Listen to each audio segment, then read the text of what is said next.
Hello viewers, আসসালামু আলাইকুম। Printed design আর button দিয়ে কিভাবে এই ডিজাইনটা করলাম তার টিউটোরিয়ালই আজকে শেয়ার করব। তো আমার নর্মাল প্যান্ট যেভাবে কেটে থাকি সেভাবে একটা প্যান্ট কেটে নিলাম। নেওয়ার পর নিচ থেকে আমি 6 ইঞ্চি পরিমাণে একটা মার্কিং করব। আপনারা যদি আরও উঁচু থেকে ডিজাইনটা করতে চান সেক্ষেত্রে আরও উঁচু দিবেন। আমি 6 ইঞ্চিতে ডিজাইন মার্কিংটা করে দেন এক কর্নারে যে একবারে নিচু থেকে এরকম করে একটা দাগ কেটে নিলাম। কোনা একবারে কোনা থেকে এইরকম দাগ টেনে নিতে হবে। দাগটা টানার পর উপর থেকে এক ফিতা, নিচের থেকে এক ফিতা, এভাবে করে করে যতগুলো প্রিন্টেক আপনারা দিতে চান এভাবে করে মার্কিং করে নেবেন। আর আমি এই ফিতার সাহায্যে এই ডিজাইনটা করছি, তাহলে আমার মাপটা সরে যাবে না আর দেখতেও সুন্দর লাগবে। অপর পাশেও আমি সেমভাবে 6 ইঞ্চিতে দাগ টেনে মোহরি যে এক নিচু কর্নার, সেই কর্নার থেকে এই কাজটা করে নিচ্ছি, দাগটা টেনে নিচ্ছি। এরপর 6 ইঞ্চির এক পাশ থেকে একটা দাগ নিলাম আর এই সাইড থেকে আর দুইটা দাগ টেনে নিলাম। এটা আপনাদের পছন্দ মতো আপনারা কীভাবে নেবেন, কতগুলো নেবেন সেটা পছন্দ মতো। আমি আমার পছন্দ মতো 4টা করে টেনে নিছি। নেওয়ার পর এখন আমি মিডিলটা বের করে নিলাম। আমি মিডিলে কাটতে হবে, তো আমি আগে প্রথমে প্রিন্টেকগুলো করে নিয়ে দেন এটা কাটিং করব। তো প্রিন্টেকটা আমি দেখলেন কিভাবে ভাঁজ করলাম। এই দাগ বরাবর ভাঁজ করে দেন 2 সুতার মতো রেখে তারপর এটা সেলাই করতে হবে। তারপর যখন আমি মিডিল পয়েন্টে যাব তখন আমি সুইটা উপর দিকে রেখে আবার কাপড়টাকে ভাঁজ করে দেন আবার সেলাই করে নিব। তো আমি আবার দেখিয়ে দিই, এভাবে করে ভাঁজ করে নেবেন। আর আপনারা চাইলে সম্পূর্ণ অংশটা একবারে ভাঁজ করে নিতে পারেন, সেক্ষেত্রেও অনেক ভালো হবে। তো এভাবে ভাঁজ করার পর 2 সুতার মতো কাপড় রেখে দেন দেখুন এই মিডিলে আসার পর সুইটাকে উঁচুতে রেখে আবার সুইটা নামিয়ে এই কাজটা করে নিচ্ছি। আর সম্পূর্ণ প্রিন্টেকটাই আমি এভাবে করে নিব। আশা করি বুঝতে পেরেছেন।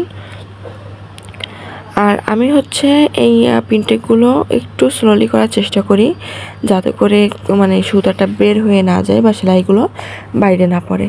এরপর আমি একটা দড়ির মতো নিয়েছি। এই দড়িটা আমি 2 ইঞ্চি পরিমাণে রেখে দেন এটাকে কাটিং করে নিব। আর দড়ির টিউটোরিয়াল আমার চ্যানেলে আপলোড করা আছে, আপনারা চাইলে দেখে নিতে পারেন।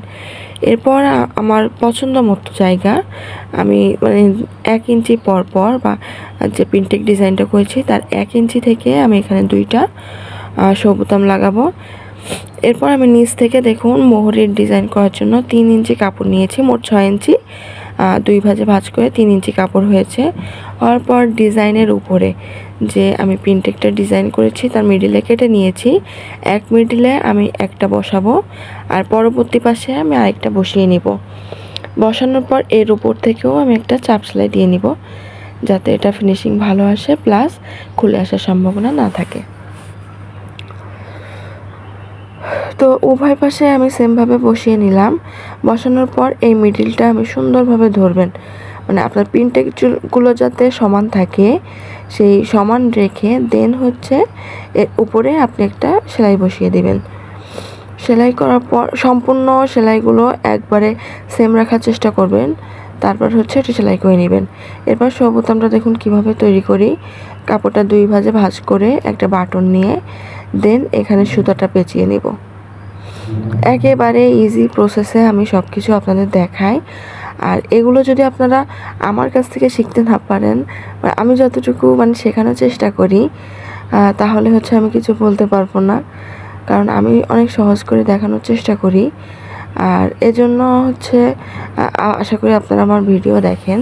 তো সেমভাবে আমি অনেকগুলো করে নিলাম, 2 পাশে 4টা করে নিলাম।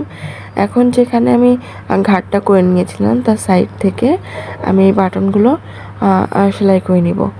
অনেকে আছে অনেক কঠিনভাবে বোঝায় বা কি বোঝায় নিজেও জানে না।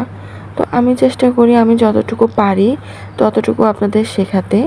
আশা করি আপনারা আমার কথা মতো শিখতে পারেন। আর না শিখে থাকতে পারলে অবশ্যই সেইটা আমার ব্যর্থতা। তো আমি 2 পাশেই সেমভাবে করে নিলাম। এখন মোহরের ঘেরটা আমি 7 ইঞ্চিতে রেখে দেন এটা সেলাই করে নিব। সেলাই করলেই কাজটা কমপ্লিট। তো কেমন হয়েছে কাজটা জানাবেন, ভালো লেগে থাকলে লাইক কমেন্ট শেয়ার করবেন আর অবশ্যই চ্যানেলটি সাবস্ক্রাইব করবেন, তাহলে নতুন নতুন অনেক ভিডিও পেয়ে যাবেন। তো থ্যাঙ্কস ফর ওয়াচিং, আল্লাহ হাফেজ।